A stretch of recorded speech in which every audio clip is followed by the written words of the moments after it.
the main focus of today's event is about infrastructure today. So this is the second of hopefully 4 events, and the third one will be on November 12th and will be the AGM and conference there. So please sign up for that one if you've not already done that.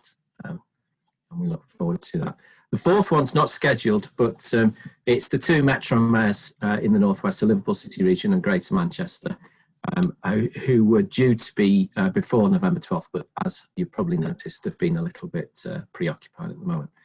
And in terms of that, 2020 has been, as I'm sure you know all too well, a very challenging year.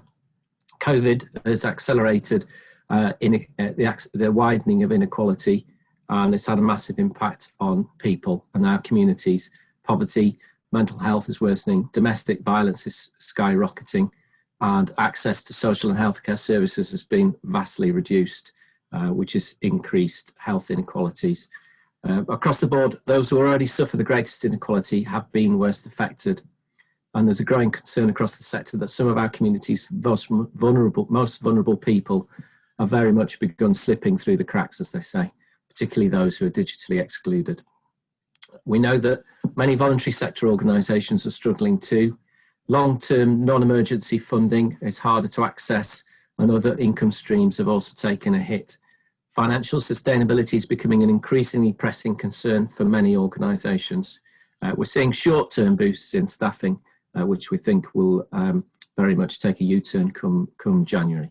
The financial strain at this time is unprecedented. The demand is unprecedented, and there's a host of new challenges presented by the need to face space and keep that social distancing going. Many organisations have found themselves unable to mobilise much of their support of their volunteers. Staff teams have had to adapt to home working, and many colleagues have been furloughed. Many of our sector have had to fundamentally reconsider our delivery models. So amidst this backdrop, the need for VCSE infrastructure to support and advocate for the sector is greater than ever. The COVID crisis has upended the status quo, and while it's clear there's no going back, our future remains uncertain. Many of you will have seen, if not all of you, the Dunning-Kruger report on levelling up our communities, which outlines the invaluable role that local communities and the sector have played over the course of the pandemic. It provides recommendations for the government focused on empowering communities, people and places as part of a new social covenant. These recommendations show some promise: measures to reform funding to make it more consistent and sustainable for the sector, measures to help empower communities to tackle challenges at a local level, and a greater commitment to social value and commissioning. We've heard much of it before, but it's nice to see it highlighted again. Through the report's call for greater funding for infrastructure for the sector is welcome. Its controversial recommendation, which I think many of you have felt and taken to heart, is to create a modern version of the Local Council for Voluntary Services. I know this had me running back to the Cumbria CVS History of the Sector video just to see where that fitted in with the reality of where CVSs have come from and what they've achieved to date and how they have modernised. We know that Northwest infrastructure organisations are dynamic and innovative, and as we can see throughout the COVID crisis and the response so far. It's important we come together and clearly communicate our modernity and expertise. We know better than the government what will work well for the sector and for the communities we serve across the Northwest in each of our sub-regions. As a loud and unified voice, we can work with the government to shape the change that is coming in a direction that holds our local knowledge and firm commitment to social justice at our core. It's for this reason that we've organised this Festival of Northwest Thinking and this focus on infrastructure this afternoon. Throughout the event, we're going to focus on your perspective as infrastructure organisations.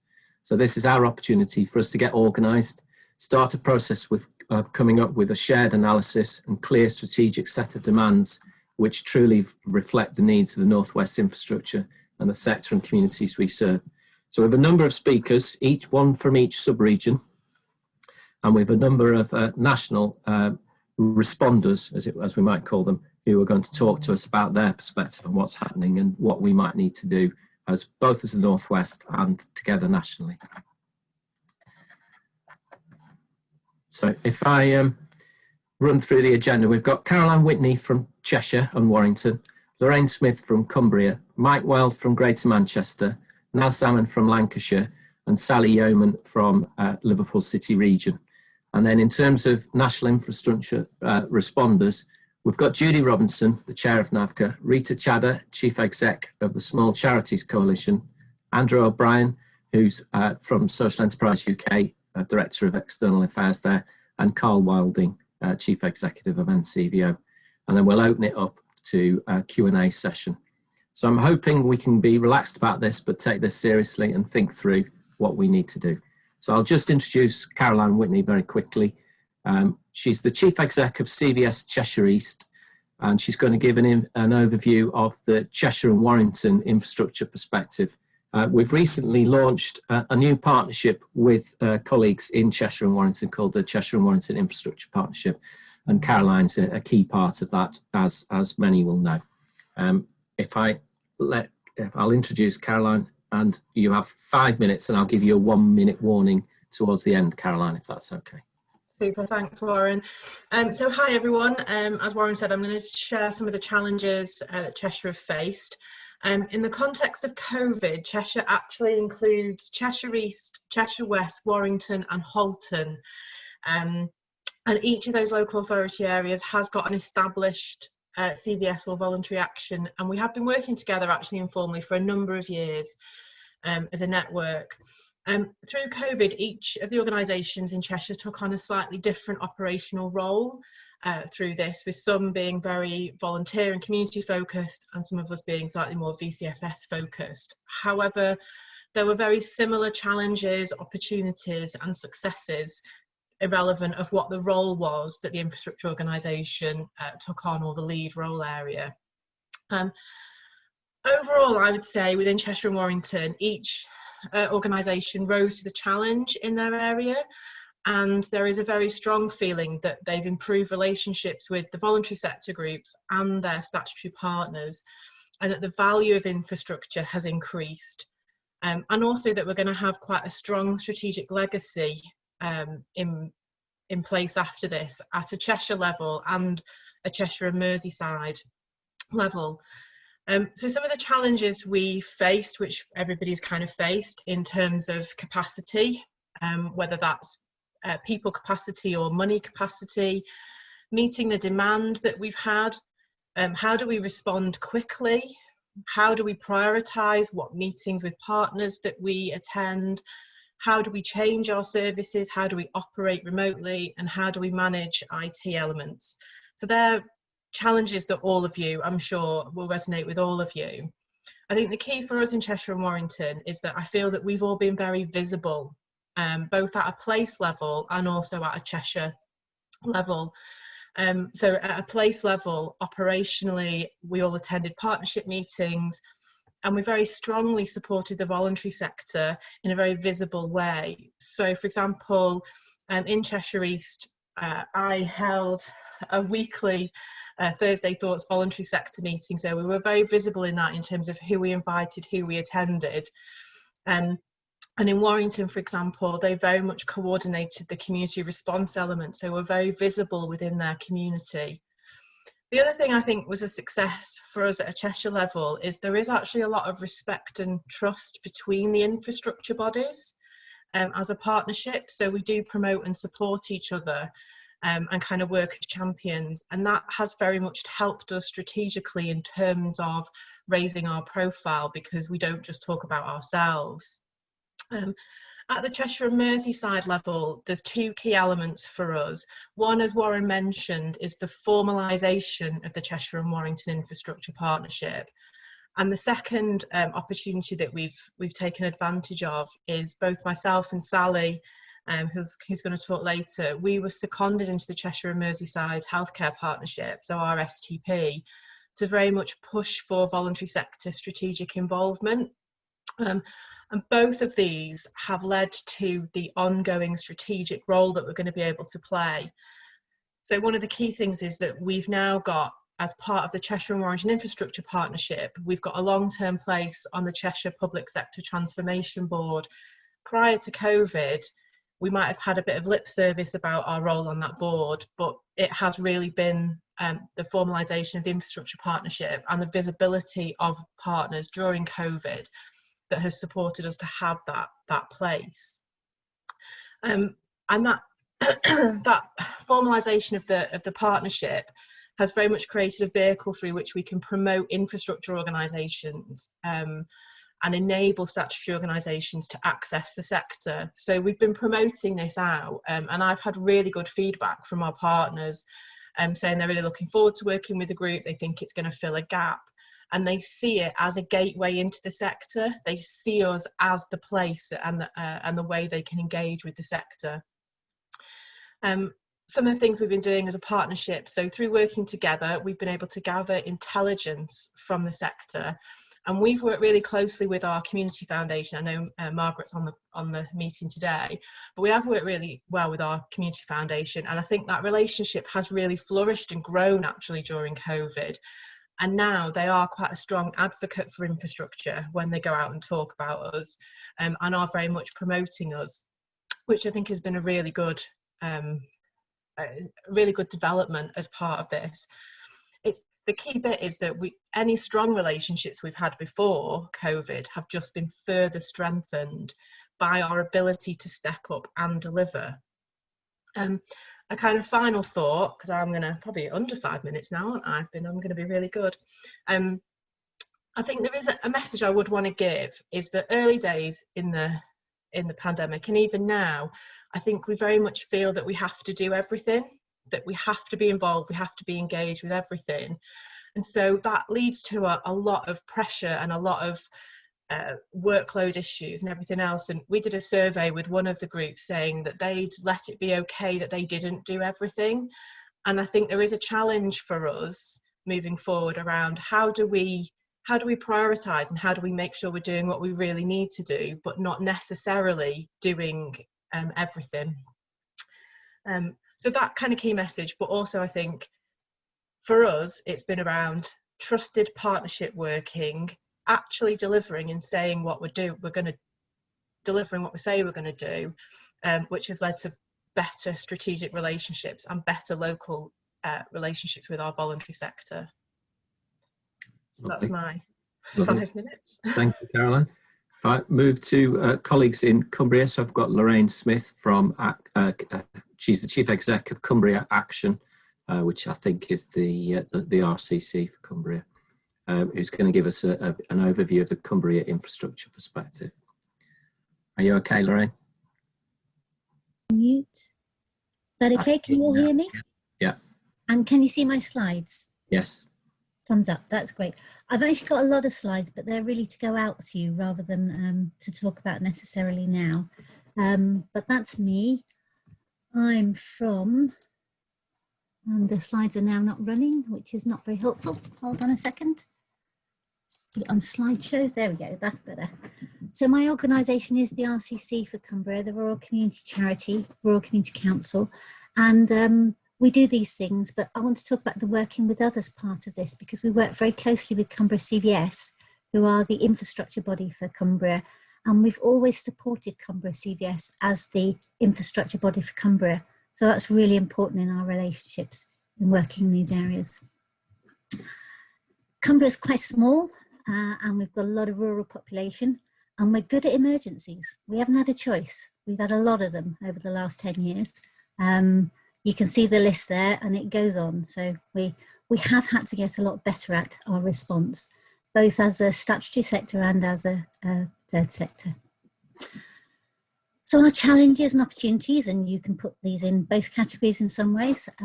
We've got a very big area with a small population and lots of very local approaches. And that's a really positive thing, because people really own their community and make a difference in those communities. But we have very little infrastructure. There's very few people, so there's very little money, and the infrastructure we have is very small, very good at some of the stuff it does, but actually very difficult to cover the whole county. We do have some very good and improving working relationships across the statutory sector and also regionally and nationally. And we've got some very strong communities in some places, but obviously that means we don't in others as well. And a real challenge has been the capacity, as Alison was saying, the capacity to deliver the usual workload while responding to the pandemic. What we've been doing in the last 10 years in Cumbria, because of all our emergencies, is having the conversation, talking to people about how they respond, whether they have a plan, how they're prepared, how the statutory sector allows communities to play a role in response during an emergency. We will send these out, so you're not going to get the chance to look at them in any detail. So our strategic involvement with the Local Resilience Forum has a number of elements to it. But the key one I want to talk about today is the Resilience Coordinator post. And that's where Cumbria CVS is hosting a post working with the LRF on coordinating community activity, so far as you can ever do that, to assist the LRF to have a relationship with the third and community sector. We had a funded programme with the lottery where we were building resilience with communities and with the statutory sector. It was very much about both, because we identified early on that both needed to change the way they were doing things in order to make a difference. And at each of our events, we had a more than minutes picture. So we've got quite a few of these. They're on the ACT website and the CVS website if you want to catch up with those. We've had a lot of community involvement over the years, and specifically in COVID. It was very much about knowing your friends before you need them and exercising the plan. And one of the very challenging things that happened for our statutory sector was a volunteer-run exercise, emergency exercise. So this is quite a lot of detail, but actually this is the stuff that makes a difference in the relationships. So it's really important to show you that. This was actually run by Cumbria CDS with the Keswick Volunteer Group. Cumbria CDS was providing the support to that. The ongoing work in supporting COVID-19 is about supporting communities in response and recovery. Because of the Community Resilience Post, we're very involved in looking at the National Community Resilience Standard. And that's a really important thing for us all to get on top of with the LRFs, because the recommendation is that LRFs should have a Community Resilience Post, and that is best placed within the third sector, working with the statutory sector. So that's been really key to our relationships and the response in the COVID situation. But one of the key challenges about embedding all of this work in structures as well as relationships, it's really great that our Community Resilience Coordinator gets on really, really well with the people she's working with. That's Carolyn Otley, who many of you will know. But actually, if Carolyn wasn't there, how would that work? Would we actually be able still to carry on with that, or is it about relationships rather than structures? So the important message is that the infrastructure organisations we have are working together to ensure effective engaging and resilient communities in Cumbria. CVS and ourselves work very closely together. We always have done. We're clear about the different areas of work we do. I know we've also got Cumbria Youth Alliance on the call, who are a third infrastructure organisation in Cumbria. Partly because of our small number of population, having too many infrastructure organisations doesn't work, but being really clear about what the different organisations do is really important. One of the other key challenges to mention to you is that we've worked really well with the statutory sector through all of this, and there's a really good developing relationship. But coming out of response and going into recovery, there's a real challenge around them not taking control and not managing the community response. And I think I would be surprised if you weren't seeing that in other areas as well, because that is quite a considerable challenge. The communities will do what the communities want to do. They don't need to be tramlined and put into systems and processes. And particularly with over 300 groups having come up through COVID, they're not all going to follow the same pattern. And that's sometimes quite difficult for our statutory sector partners to understand and to allow to happen in the way that the third sector is actually very good at, encouraging that 1,000 flowers bloom kind of process. So what has worked is the background. We've been at this for years, a good 10 years now. The working together over time is building the relationship. The biggest challenge is making it systematic rather than personality based. And then just not taking over from communities and allowing them to do what they do. So that's me, and we will share the slides afterwards. So hopefully that's helpful to people. Thank you. Thank you, Lorraine. Cumbria really are a long way ahead in some of these conversations around emergency responses, as Lorraine pointed out, not for positive reasons, but in terms of including the voluntary sector in that emergency structure. Cumbria is doing very well, and I would recommend to any part of the country. Our third speaker today is Mike Wild, who's currently, I think, on the board of NAVCA. He's the chief exec of MAC, which is the Manchester-based local infrastructure organisation, and he's going to give an overview of Greater Manchester's infrastructure perspective. Mike. Thanks, Warren. Hi, everybody. I'm going to race through this quite a lot because obviously there's going to be certain familiar themes that I'm quite keen to see what comes out, but also there's just so much of it, and I was asked to give a kind of big picture overview. So I think and there's several of my GM colleagues on the call as well. I think that the first thing I'd say is how quickly all the local infrastructure organisations transformed, but we didn't all start in the same place. So, you know, we weren't all equally resourced or positioned, local structures, local relationships, massive variation across Greater Manchester. For those of you from outside GM, you know, the local authority relationships are still key. The mayoral relationship is very much on top of those, rather than all being integrated, which is perhaps not the impression you might get from elsewhere in the country, particularly in recent weeks. I think one of the things I've reflected on since, which is something I'll come back to, is that while we had a lot of strong relationships, we saw the truth about some of those relationships. So being well known is one thing and well engaged, but actually when the chips come down, which way do those relationships turn was quite an interesting one. So some areas, for example, have suddenly seen the light about the need for local voluntary sector infrastructure, which is great. Others have kind of gone very much in-house and, as was just said, sort of started to want to manage everything as a risk issue. And I think one of the things I've seen is us spending a lot of time in meetings, but perhaps not enough time in conversations. And that's something for us to reflect on. So wanted to look quickly at volunteering as a case study. An early win for us in Greater Manchester was setting up GM volunteering.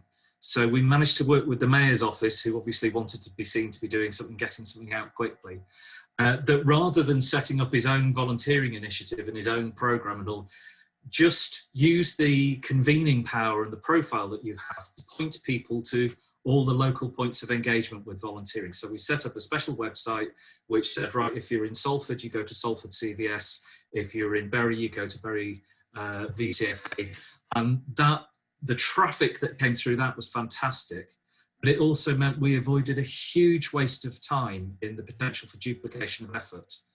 I think we saw a difference depending on the capacity and the structures in local boroughs about whether volunteer centres and infrastructure organisations did, if you like, direct coordination, matching volunteers with individual service users, or brokerage. In Manchester, simply because of the scale of the operation, we did brokerage. We tried to upscale capacity in the VCS sector rather than try to get into the individual one-to-one matching. Now, some of that may be because we don't have a social prescribing service and others do. And I think there's an interesting, very quick piece of work to do to reflect on those organisations in infrastructure that have social prescribing and those that don't, and see what the correlations might have been there. I think all of us probably found that there was much more capacity coming through than we could possibly cope with. I've been using it as part of my narrative that we were overwhelmed by people's kindness, literally. There were just so many people stepping forward to volunteer and not always capacity to deploy them, both within our own organisations and within the front line. And I think another reflection, which I'm sure everybody will know, is nobody was really engaged with the RVS work. It came out of nowhere for us a bit, the whole Good Sam thing. Though often our local systems, our local NHS and public sector partners assumed that we were, and assumed that it was all connected up somewhere. And I think there's, well, put it this way, I'm still willing to be convinced that there is a desire to operate and collaborate at a local level, and I will leave it at that. I think one of the things, just picking up on something Caroline said earlier, was we decided right from the start that we would already have enough to do to adapt to working in a different way to do what we could already do. So therefore, we had to learn how to walk differently. What we didn't want to do was learn a new skill. So we tried very hard to transform all our existing operations and pointed the whole of MAC into the COVID response work. But it was all about transforming things we already thought we were good at, rather than trying to set up new things. And we were quite lucky in that respect, because for one of the other examples was that we had a project which was already about mutual aid and setting up mutual support groups and time banks and all those sorts of new forms of community organising. So we were able to adapt that very quickly to provide support to those groups and challenge some of the narratives around GM about not trusting that. I think that's a huge opportunity, because it's for people's first experience of voluntarism. So we've got a lot of work with a whole new community of people. I won't go into all the other stuff about food response, which is, again, vast variations in complexity, some really good relationships with funders. We've got a fantastic relationship in Greater Manchester now with the lottery, in particular, which has enabled us to share information, target groups. I think it's enabled us to be much more proactive around the equalities agenda, because we can engage with those groups who are missing or not visible or constantly not succeeding in getting those funds, because we're being told who's applying and who's successful and so on. So that's a legacy I hope. We must also, I think, in telling this story, remember we always all carried on supporting the VCSE sector, because we'll talk about all the new stuff that we did and sometimes forget the bread and butter stuff of helping those organisations adapt new health and safety procedures and COVID and distancing, reopening. I always said, from our perspective, there was the initial response, and then there was the response to the reopening, and we're still in response now. We're in response to winter. I don't talk about recovery. I talk about ongoing response, and I think even then it's about transition, not recovery, because those of you who've not seen it, I'd really recommend our No Going Back report, which is capturing the experiences and insights from local VCSE organisations. Lots and lots of difficult conversations ahead with public sector colleagues, some of which is going to be tricky because you want to celebrate the achievements, but also have some conversations about what didn't work. And timing that is going to be really critical, particularly politically. So I think I'll probably leave it there. Thank you, Mike. Yes, I would absolutely endorse the set of essays that Mike's published through MAC called No Going Back, and we'll see if we can put the link in the. I'll do it now. Right, thanks, Mike. I'm conscious we are rushing through the last 6 months of emergency response on behalf of the voluntary and community sector for 7.5 million people, and we're given this 25 minutes, but I'm going to plough on. We're going to introduce Naz Zaman, who's the Chief Exec of Lancashire BME Network, and she, alongside Garth, are the local liaison leads for Lancashire. Naz is going to give an overview of Lancashire and the BME infrastructure perspectives for that response. Over to you, Naz. Thank you, Warren. So I've gone a little bit off-piste and off-brief, but and I'm not going to repeat what my colleagues before me have said, because the picture in Lancashire is pretty much the same as elsewhere, in that we've developed some new relationships, some old and existing relationships have still not borne any fruit.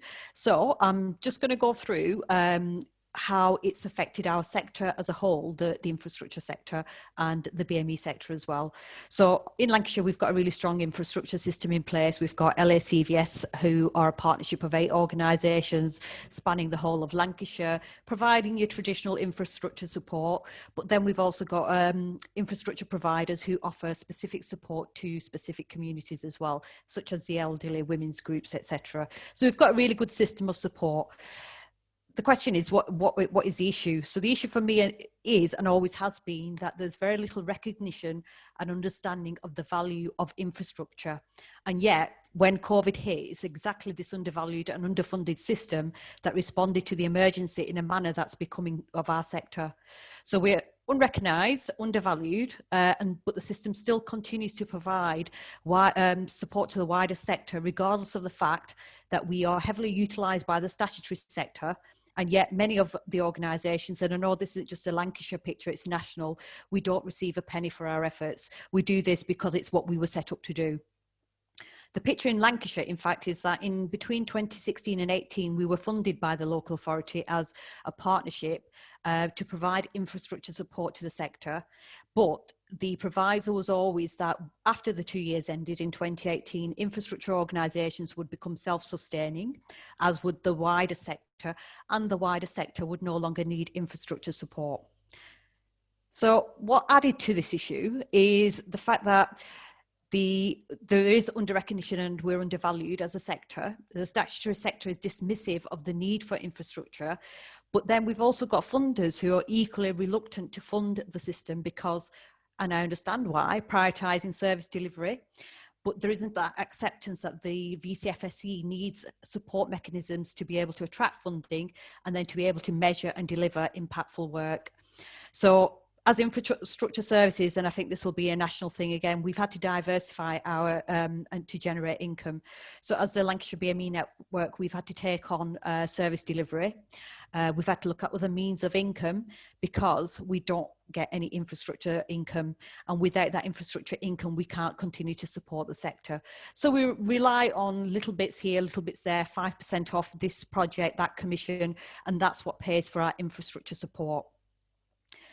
So I have asked myself the question a few times after I got the brief from Michael, which is why do we need BME infrastructure? And I've heard this a couple of times from other people, which is equality and inclusion not embedded in most, if not all organisations? So why do we need a BME infrastructure system? So we've been in existence for nearly 2 decades and we've supported hundreds and hundreds of BME groups over the last 2 decades.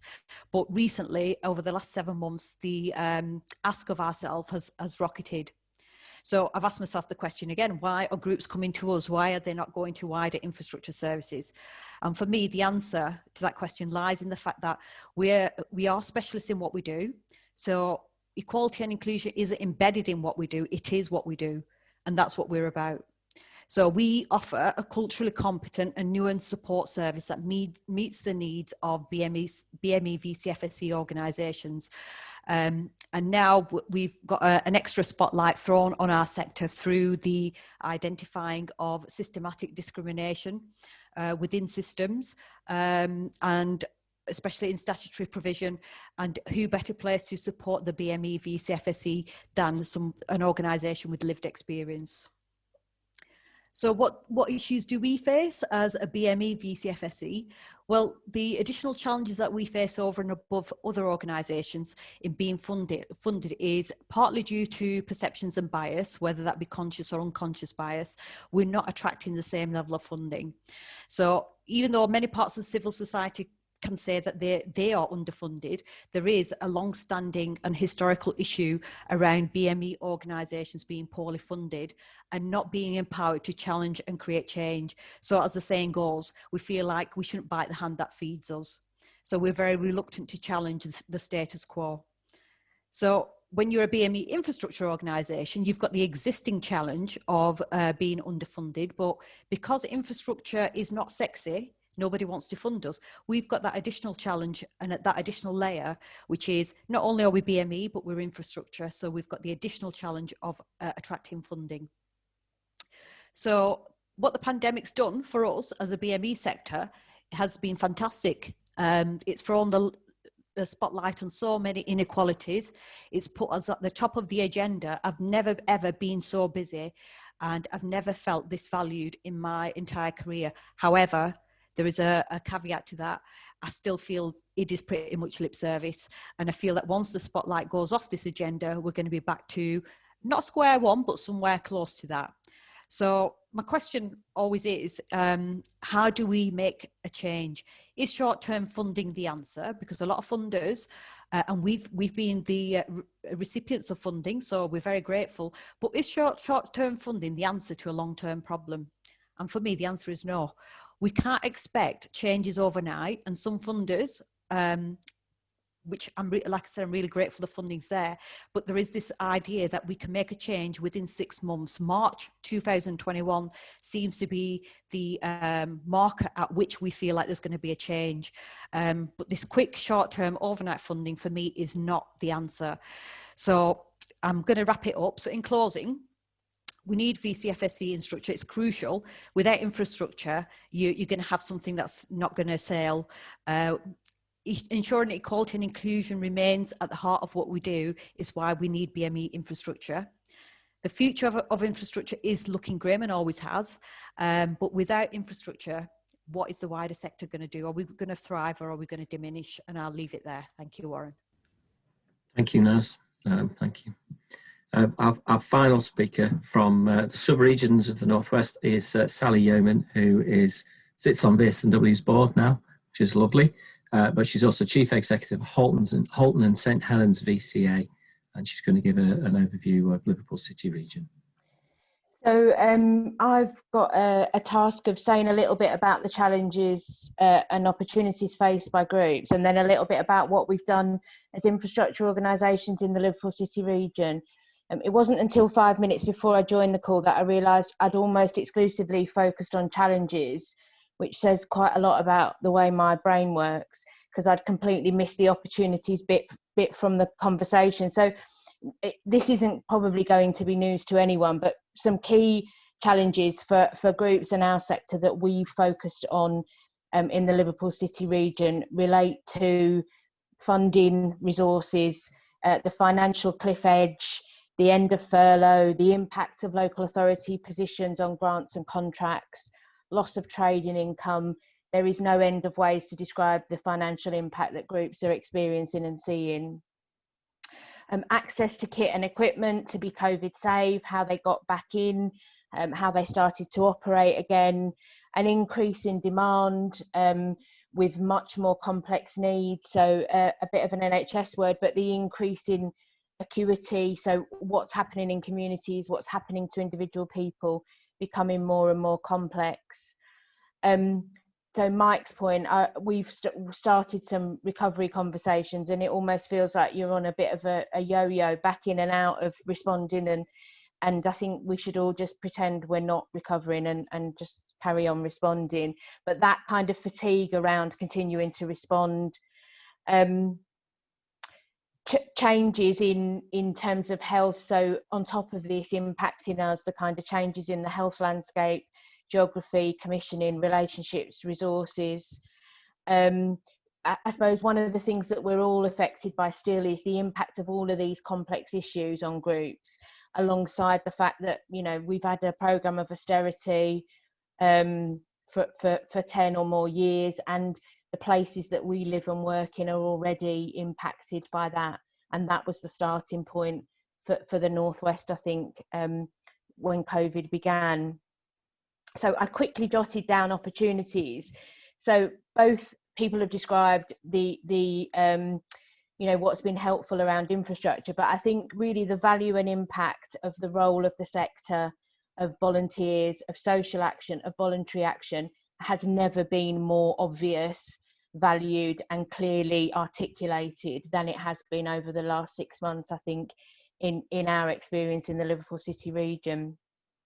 So very briefly, how are we responding as infrastructure organisations? So I talked to some of my colleagues very quickly earlier this week, and we've pulled together what we're doing. So we thankfully are quite a neat city region. We have a CVS in each of those places and a really well established way of working across the city region through our partnership called VS6, which includes all of the CVSs, the Community Foundation for Merseyside, Merseyside Youth Association, Network for Europe, VOLA, and is really, really superbly supported by Voluntary Sector Northwest. And I think we had that in place, and in part that's what's helped us operate. So we do that really well in the places that we work, but in terms of being able to connect in to the conversations at a city region level, that's really helped us over the last 6 months. Maybe I'll send over a bit of additional information, but some of the great stuff we've done pre-COVID was that our independent chair is the Metro Mayor's advisor on our sector. We've got a place on the LEP that my colleague Angela fills. And we've got a representation on the Cheshire and Mersey Health and Care Partnership, which resulted in the secondment that Caroline talked about.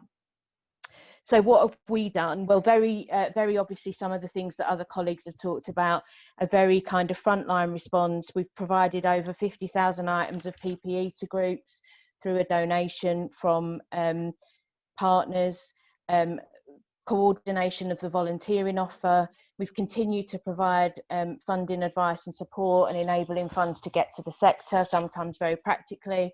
Our colleagues at Community Foundation for Merseyside responded immediately within days to the Metro Mayor and Combined Authority request to run a programme which was called LCR Cares.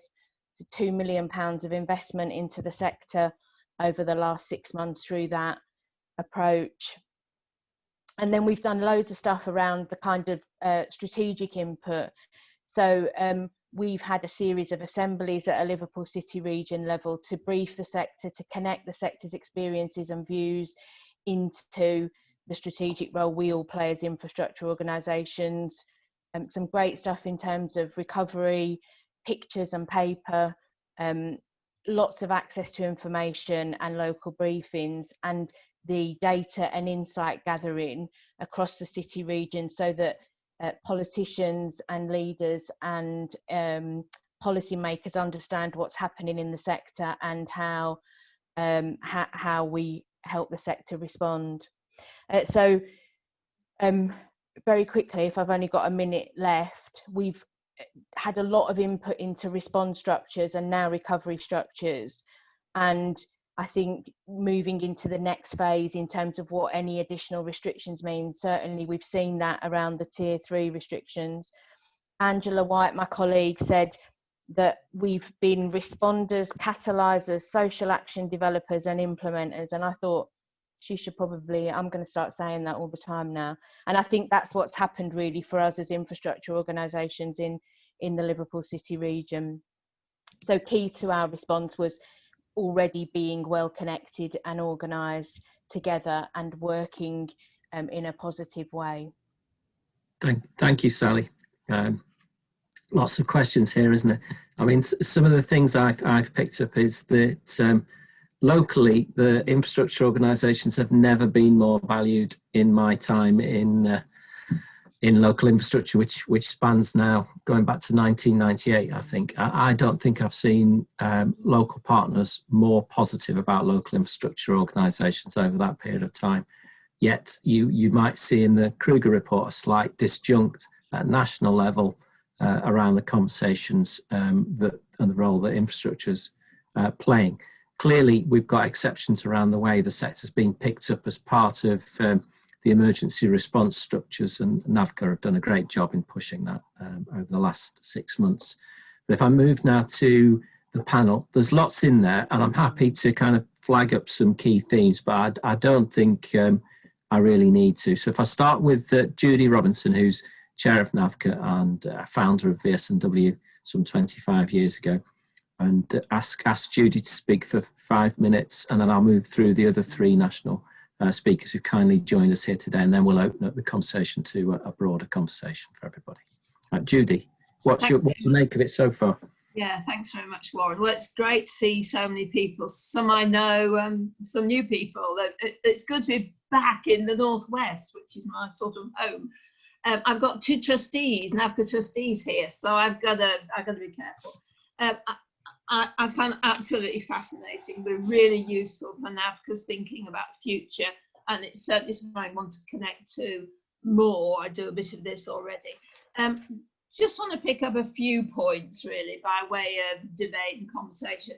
I think that point about, never waste a crisis, as it were, that it's forced improved relationships where they weren't there or developed them further. I think that's really important.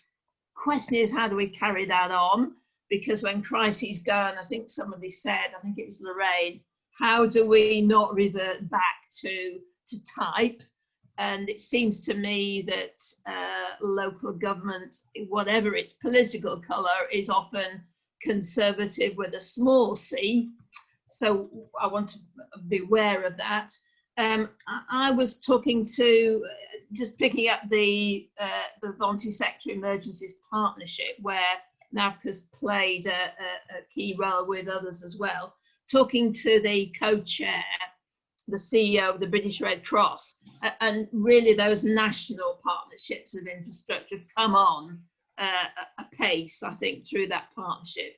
But the other thing I think has been important as a spin-off is about those big nationals like the BRC suddenly realising what local infrastructure is. And my spin-off was, how do big nationals relate to local infrastructure and local structures and see themselves as part of that voluntary sector, not somehow separate from it? And I think that's an ongoing, shall we say, debate. So that spin-off, I think, is important. Second one, NAVCA's improved its communications massively. I hope you found that. But that's come about because of collaborations, working together. And it's demonstrated for me that NAVCA is a social movement. It's not a national providing services for others. It's a much more of a circle. And I want to build on that. That's really critical. I think suddenly governments clocked infrastructure, but as you were all often saying, how long that will last, I don't know. I think we've got a chance to build on it, but I'm not holding my breath. And the other one is about the importance of place and geography. That whole debate around tier 3, particularly Andy Burnham as we're in the northwest, but also Merseyside as well. That question about how the local has been stripped of resource and power, and where does the voluntary sector sit in that, in a reworking of government, devolution, that whole agenda, which is where voluntary sector Northwest started. Where is power, essentially? That question, how does the voluntary sector debate that? I was fascinated by what Caroline said about creating vehicles for infrastructure to work with local government. We need those at all sorts of levels. So it seems to me that is really critical. So that debate, think about the NHS restructuring itself, sort of quietly almost in the background. Where do citizens fit in with that? Where does civil and society fit in with that? I think that's something we need to start to think about. I hope that NAVCA can build on the learning that we've had, but that you've had as well, and many of you are our members. So yeah, that's my first response, but really fascinating. Want to work with you more. Wonderful, thank you, Judy. It's always fantastic hearing your thoughts and reflections on conversations like this, and long missed. So it'd be nice to have you back in the spotlight a little bit more, and balancing that with retirement, I'm sure, somewhere. I move next to Rita Chadder, who's Chief Exec of the Small Charities Coalition. It'd be good to get your take on all of this, Rita. Thank you, Warren. So I'm going to be a little bit risque, and I'm going to say some things that may be a little bit controversial, but I suppose that's partly to provoke a discussion here today as well. I don't disagree with anything any of the speakers have said. We've all known for a long time that infrastructure has been grossly undervalued and grossly underestimated in its potential to transform local areas and just to keep local areas going as well. This time last year, I was actually finishing off as chair of a CVS in London after 3 years as a hands-on chair, and I was called back to that organisation a couple of weeks ago, and I was asked what I would have done during COVID. And I don't think I would have done anything different to what any of you have said on this call about the need to being responsive, to being reactive, and actually being there for the beneficiaries and the communities that you're supporting. And I think infrastructure has shown its value during this period. I do think there's a glimmer of hope, because I'm not sure how many of you are aware, but the lottery is going to reopen its programme of funding next month, and it's going to be open to infrastructure. Now, we haven't seen the lottery invest in infrastructure for more than 2 decades now. I think the last time was the Big Advice Local, or whatever combination of weirdness they conjured up.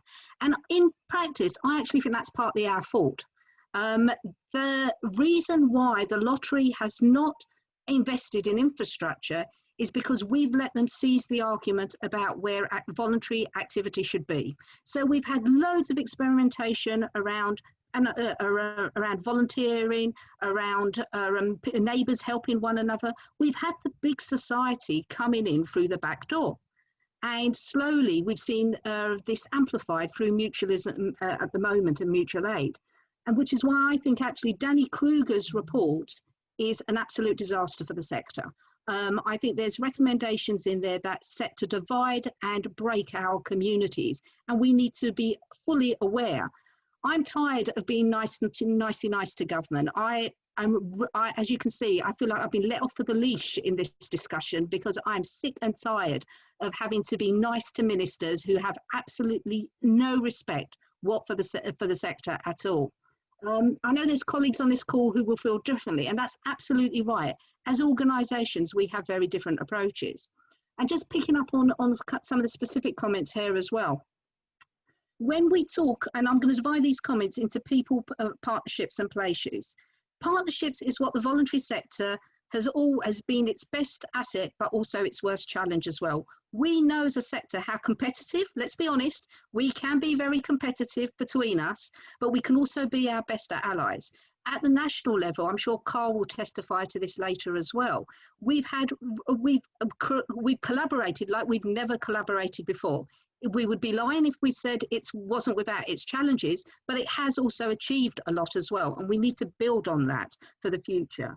I think the success of Caroline's work at the CVS is testimony to actually local authorities understanding the value of infrastructure, and good on you for being able to get that place at the table.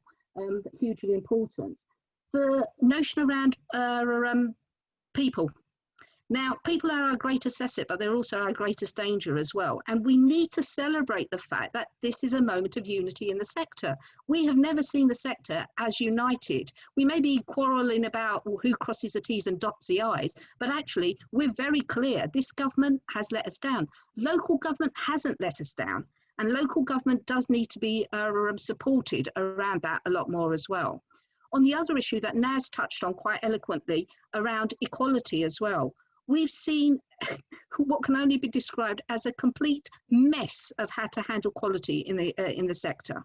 The bullying that's gone on around certain equality strands that has led to the isolation of certain people, both pre-COVID and during COVID, is unacceptable. And Naz is absolutely right when she says that BAME infrastructure has long been left behind, but it still needs to exist alongside LGBT, alongside disability, and a lot of specialised equality infrastructure. And my last point is around place as well. And I think going back to Sally's comments as well, and Mike's, notion of place is synonymous with CVS's, I think, and with small charities. But we also need to be mindful that our concept of place has to change.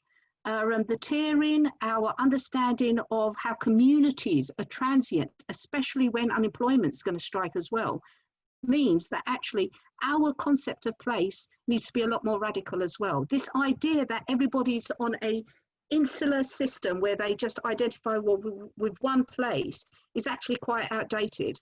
And we need to push against that, because for no other reason than it's in Danny Kruger's report. I can't keep going on about Danny Kruger, it will do my head in. But just to say and end on the note that I think now is a time for infrastructure to shine. I think there are huge potentials. But I think we need to build on the success that's happened already, and, you know, full credit to everybody on this call who's been doing some fantastic work as well. Thank you, Warren. Thank you, Rita. That was wonderful. Thank you very much. I'll move to Andrew O'Brien, who's Director of External Affairs for Social Enterprise UK. I'll give you a 1-minute warning if we get to that point, Andrew. Thanks very much, Warren, and thanks very much for inviting us to be here today. Look, I just want to make a few points really very quickly because I want to give people a chance to ask questions.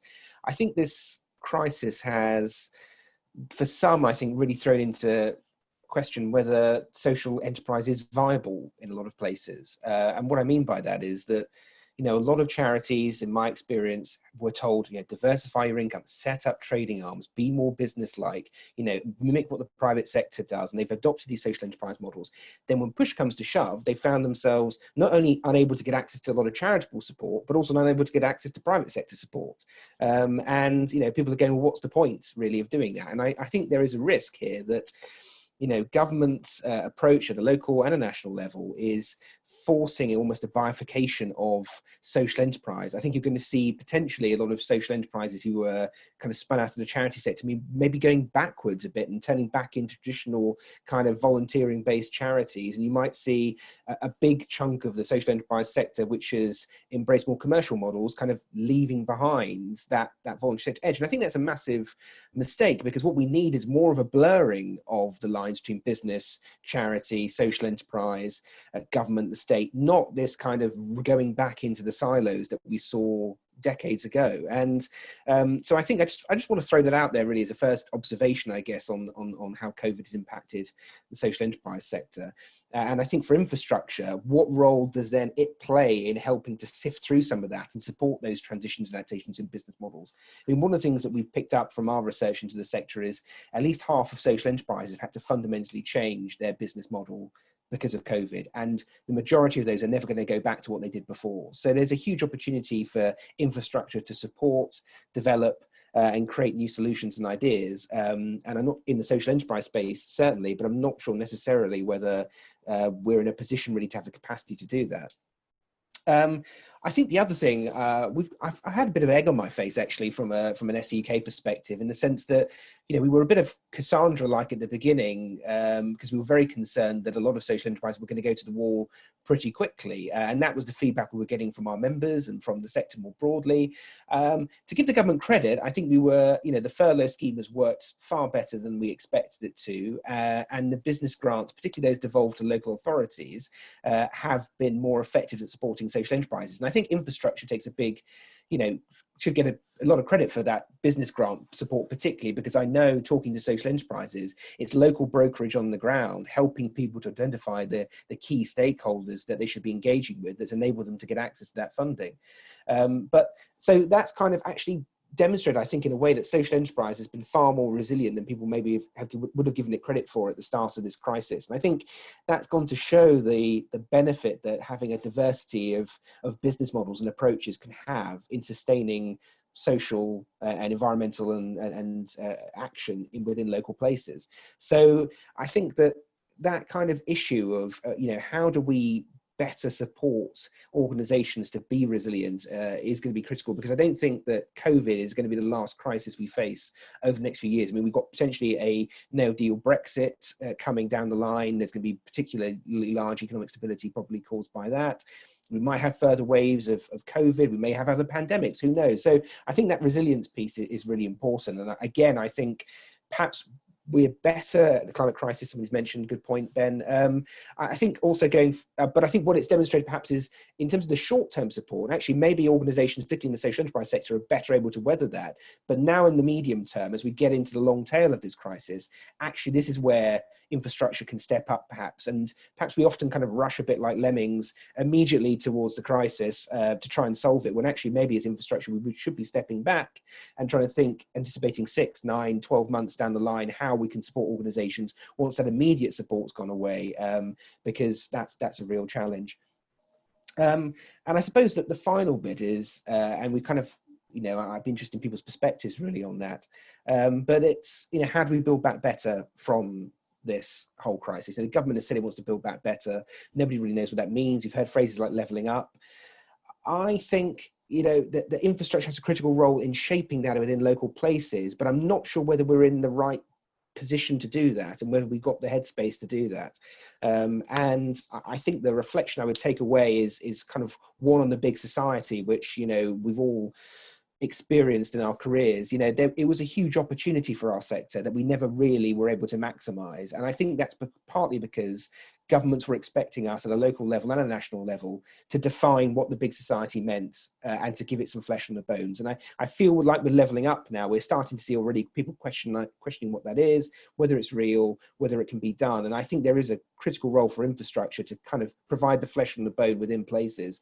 And I think government is willing to listen to that because it's lacking its own ideas and vision. But I do wonder whether we're in a position really to provide that support, and hopefully working together we can do so.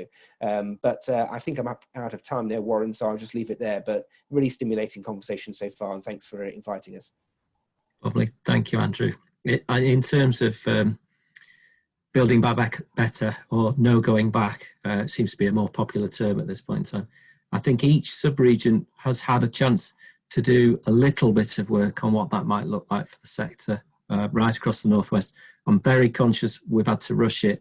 We've had to press conversations, and we had about a 4-week window in between waves, really. But we've got the beginnings of what that might look like, I think, in each part of the Northwest. And I think it'd be useful at some future point to be able to share some of those conversations and link them into the national conversations. I think that would be really useful. I am aware we've had to rush them in each part of the Northwest, but there are the bare bones that are there. Our fourth and final speaker is Carl Wilding, who's the Chief Exec of NCVO. If I hand over to you, Carl. Hi, everyone. Afternoon. A bit like Judy said, good to be back. I'm going to say a bit about things from the national perspective first, and then just a few thoughts about role. So the first thing that I wanted to say, and I said this once before, and I think some people sort of quite vehemently disagreed with me, but here you go. I think we went into this crisis with a huge gap in understanding and a huge gap in the relationship between government and the sector, to the extent that they just did not see us as part of the solution. I accept that that's different at local level, but certainly at national level, I am still of the opinion that whenever government sees a problem like test and trace, the first thing that comes into its mind is Serco. It doesn't think about the role of civil society or sort of charities. So it was really interesting listening to Lorraine, whereby you had this pre-existing relationship, this bank of social capital that you could fall back upon, so that when a crisis arose, you could then work together and sort of do something together about it. We were starting from a very different starting point, it strikes me. And I think the difficult thing for me to say is that I think that's partially government's fault, and I think that's partially our fault as well. And I think in any sort of almost sort of inquiry that we have ourselves about the future and how we strengthen sort of the response in the future, I think we need to reflect on that. The second thing is I just want to echo what Rita said about the infrastructure working together, and if I'm going to blow our own trumpet just for a few seconds, when the economic crisis hit us in 2008, and we did huge amounts of lobbying on behalf of the sector, I think we came out with £50 million. We came out with £750 million this time, and okay, you know, I mean, it's not going to be spent in the ways as well as we think it could have been done, but we only managed to do that because we came together, and we must remember that lesson going forward. I guess the next thing that I want to talk about, echoing what Naz said, is that I work for a membership body in an infrastructure organisation, so of course I'm going to say that we're important, but we also have to be careful about believing our own PR a bit too much. And the points that Naz was making about black and minority ethnic organisations, we are not as good as we think we are, or we thought we were, maybe the better language, when it comes to supporting those organisations, because we're not as approachable as we want to be. So we've got some more thinking to do about what is the sort of infrastructure that's needed, and that's very much come to light in this campaign. When you have the lottery, for example, where it's not receiving as many applications from black and minority ethnic organisations as you would expect given the need, it's not because those organisations are not very good at applying. Something is going wrong. Just on the one other point on the sort of the collaboration thing, I think we've been extremely good in this crisis in terms of collaborating around campaigning. I think we've been less good at we've been less good at collaborating around service delivery. And I think that's especially between the national and the local. And again, it's almost like the point about the relationship with government. This hasn't just happened overnight, but over time, something has sort of broken down a bit in terms of the internal relationships that we have in our sector. And something's not quite working between the national and the local. I think Garth picked this up in his comments below about the emergencies partnership. So there's something that we've got to do in terms of sort of going forward.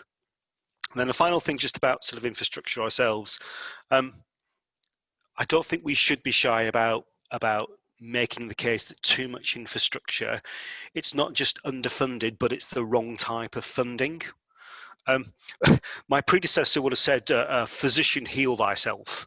More recently, one of my trustees put it more in a more modern way by said, we've got to put our own oxygen masks on first at this point in time. And I think we've got to make the case that actually, if you want infrastructure organisations to be the glue in communities that are doing things like supporting people to volunteer and get involved, some of the funding streams that we've got to support us aren't matching the activities that those same funders want us to do. Talking about volunteering is one of the things that I want to think about in terms of the future.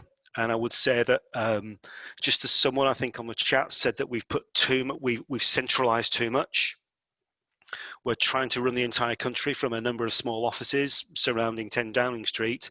I think we've also relied too much in terms of digital and technology, and I think that's particularly the case when it comes to volunteering.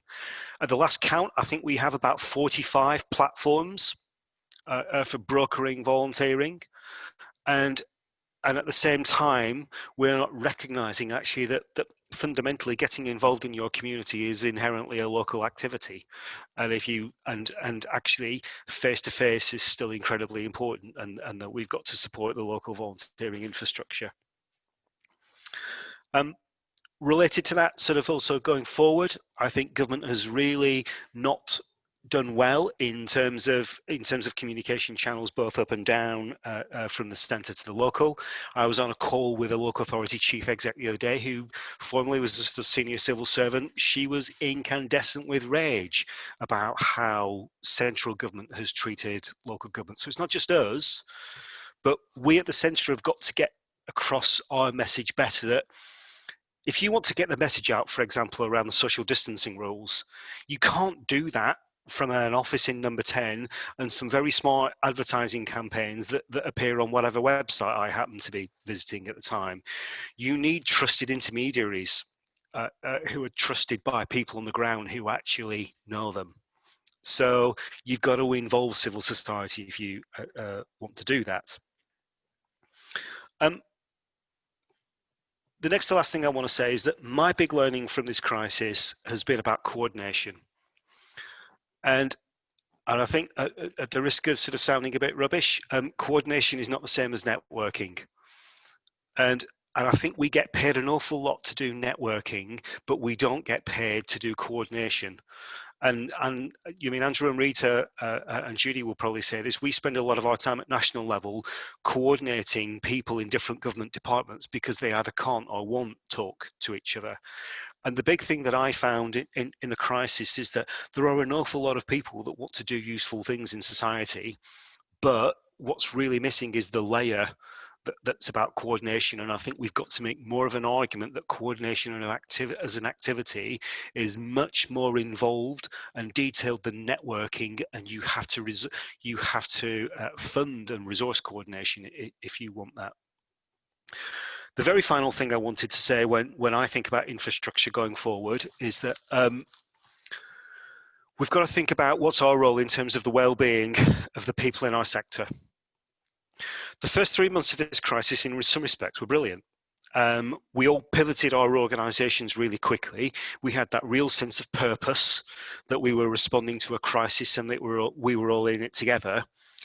And I think the last sort of 4 months, there's been this dawning realization that you weren't going to move from this thing called crisis to this nice little box called recovery, but actually we're still in the first phase, and that first phase is actually going to last, well, I don't know, you tell me, middle of next year? And people are really burnt out and tired. And I think we've got a responsibility to think about, hey, A, how do we look after our people? But B, how do we collaborate much better on service delivery so that we're not duplicating each other, so that we're sort of, if we can, reducing the pressure on our people. So we've got to get much better at handing off people who need support to each other and stop worrying about whether or not they are our sort of our beneficiaries or our people. We've got to work much better as a system. I'll stop there, Warren. Thank you, Carl. Lots for thought there. Thank you very much. We've got just over 15 minutes left. Is there some people I would like to ask some questions? If I pick on Alison first, because I think she raises a really interesting point around local national working relationships. And I know you put something in the chat box. I'm hoping you're somewhere there, Alison. Yes, you are. Fantastic. Do you want to ask your question, or if you want to put it into the shape of a proposal for moving forward, that would be great. But if it's just a question about local national working, that would be interesting too. I suppose I didn't even have a question about local and national work, and it was an observation. So my observation from where I work and live in Greater Manchester is that it's very much been, we're on the same side, so local infrastructure, the local voluntary community and social enterprise sector, and local government and local health are on the same side against national. So that is about national government.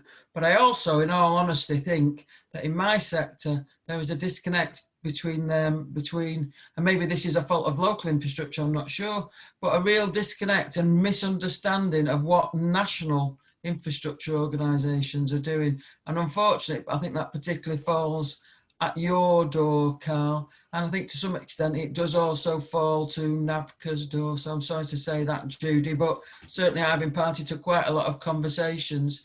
So I suppose we started with never more needed, and my question really is, how are we going to ramp up? How are we going to create a narrative that we can all buy into so that we can be on the same side, whether it's locally, sub-regionally, regionally or nationally, so that we can start using some common language and we agree some common themes for campaigning, because I think without that we'll carry on having the divide between the small, medium, large, XL and supersize.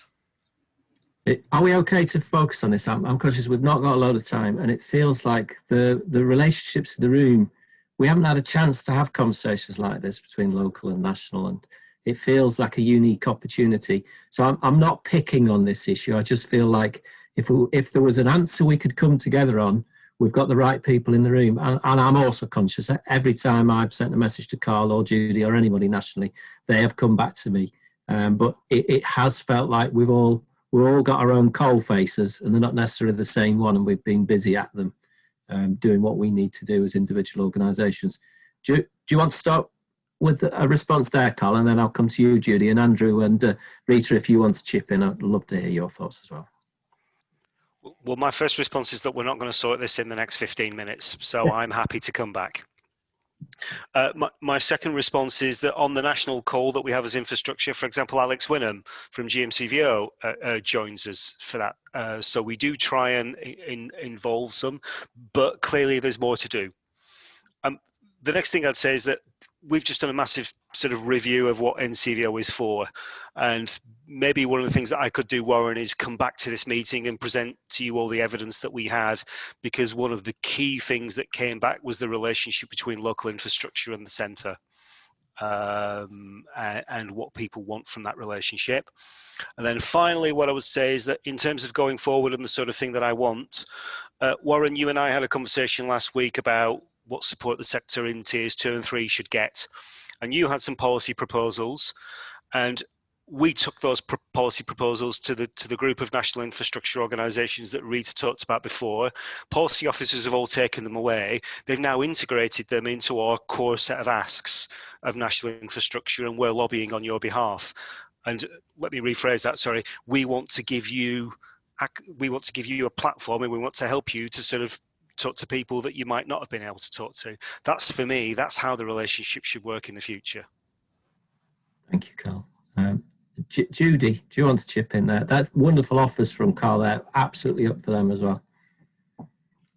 Yeah, I mean, absolutely behind what Carl says. I do think one little comment. I think it's interesting in Greater Manchester, Alison, that the local, whatever sector is all together. I don't think that's true everywhere.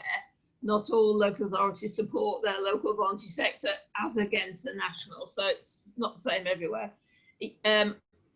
One of the things that NAVCA, I think, needs to do better, and we, as you know, are appointing a new CEO, is to make that case. I think we've had a good go at it. We need to keep going at it with you, and to communicate that. It's a big issue, communication.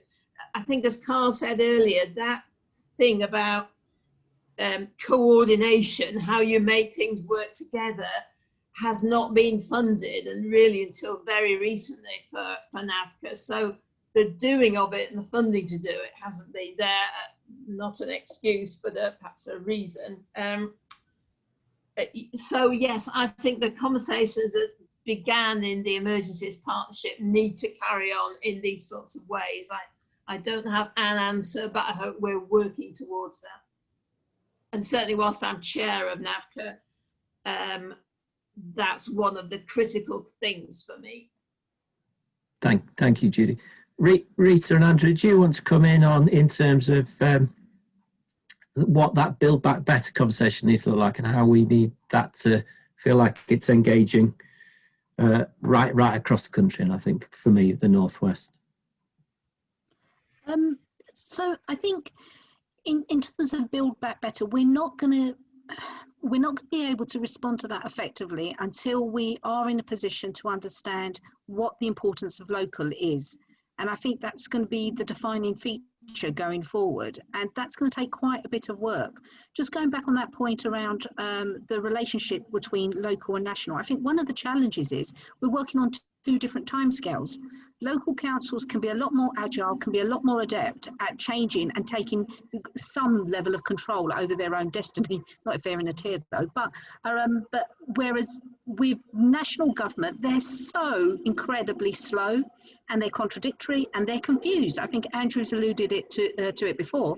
People are suspicious at the centre. And I think that changes the way we work and the way we communicate with yourselves as well.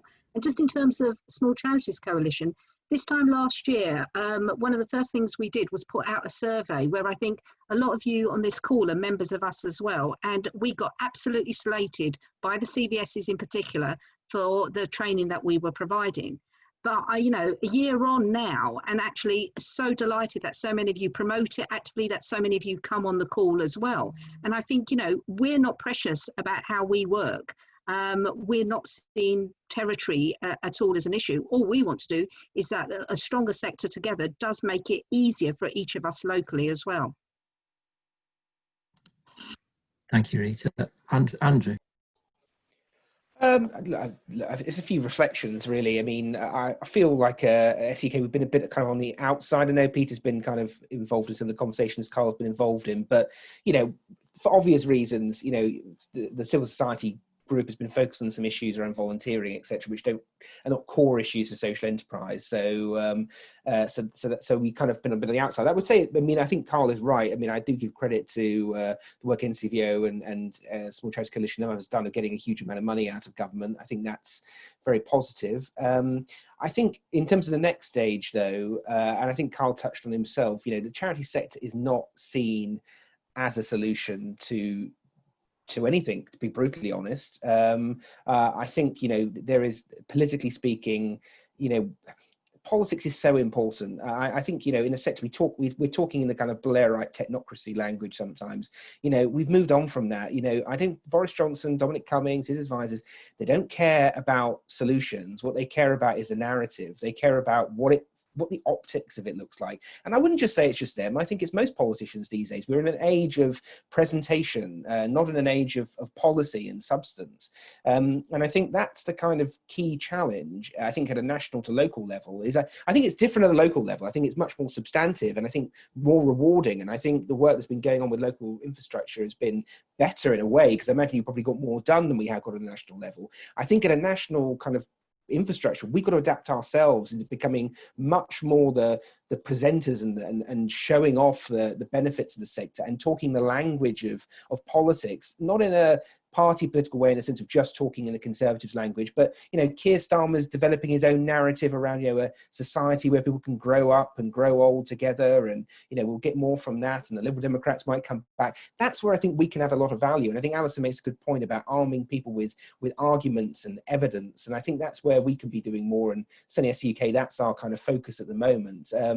But I think what I would say is not to beat yourselves up too much around the evidence and understanding point of view, because to be brutally honest, I think this sector probably understands itself far better than nearly any other sector of the economy and of society. It's just that there is no trust really in that from government, from key stakeholders, and that's because of historic challenges, you know, and historic problems. And I don't think that's necessarily because the sector's worse at it. I think it's just a way of the world there. So a really fascinating conversation. Very happy again, as Carl offered, we were very happy to come back and to talk to you all again about how we can integrate and work together more collaboratively. But as Carl also said, it's not something you can solve in 15 minutes or a few minutes. So I'll leave it there.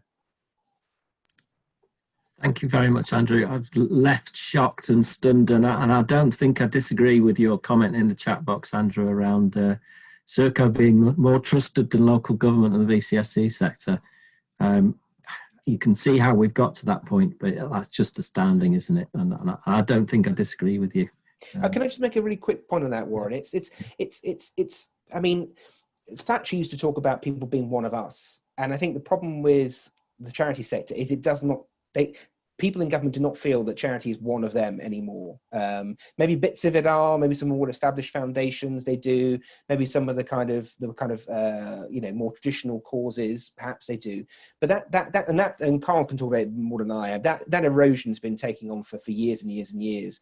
And I think the sector faces a choice really, which is what do you do? Do you kind of adapt to that and try to become one of us, which I don't think people want to do, or alternatively you've got to find ways to be outsider campaigners, and I don't think that's something which national infrastructure is particularly comfortable doing. And yeah, it's a real challenge. I think we will need to learn, I think, more about ourselves and about the sector as a consequence of that. Thank you, Andrew. Lots of food for thought there. We've come to the end of the time.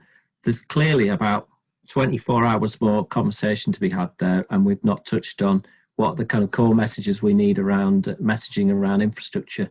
But if we treat this as the starting point of this conversation, we've all been working together right across the Northwest and with national partners. It's just, I don't think we've had a chance to come together and have these kind of conversations that aren't in direct response to the crisis one of us is dealing with at that very point in time. So it's nice to be able to do something, even if it feels like we're in between many crises right across the Northwest and nationally in the sector around COVID. So thank you everybody for your contributions. Thank you, Carl. Thank you, Judy. Thank you, Andrew. Thank you, Rita. And thank you to the 5 Northwest presenters who've taken the time to talk to their partnerships and give us a summary of what's going on. And we don't have a chance to even do that across the Northwest a lot of the time. Hopefully we can amend that going forward. But thank you everybody for all your contributions. I'm sorry you've not had more of a chance to put questions to people, but thank you to everybody, and lots of the chat's been really good.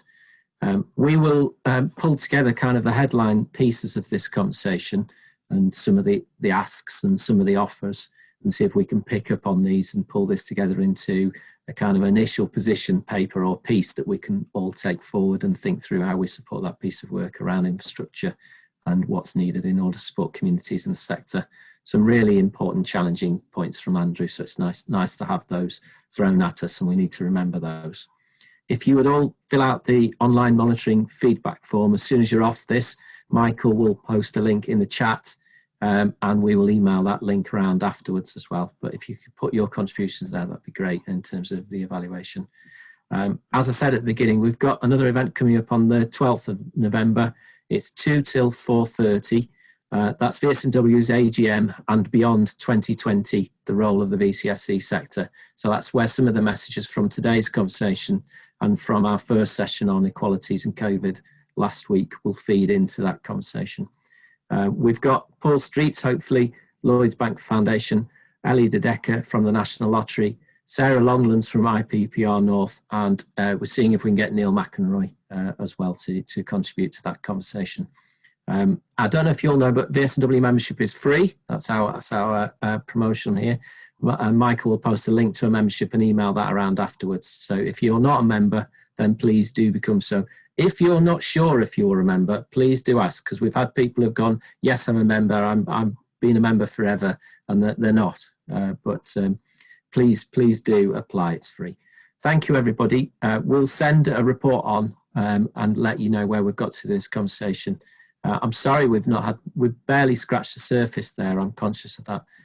But thank you everybody for your contributions today. I'm finishing just ahead of time.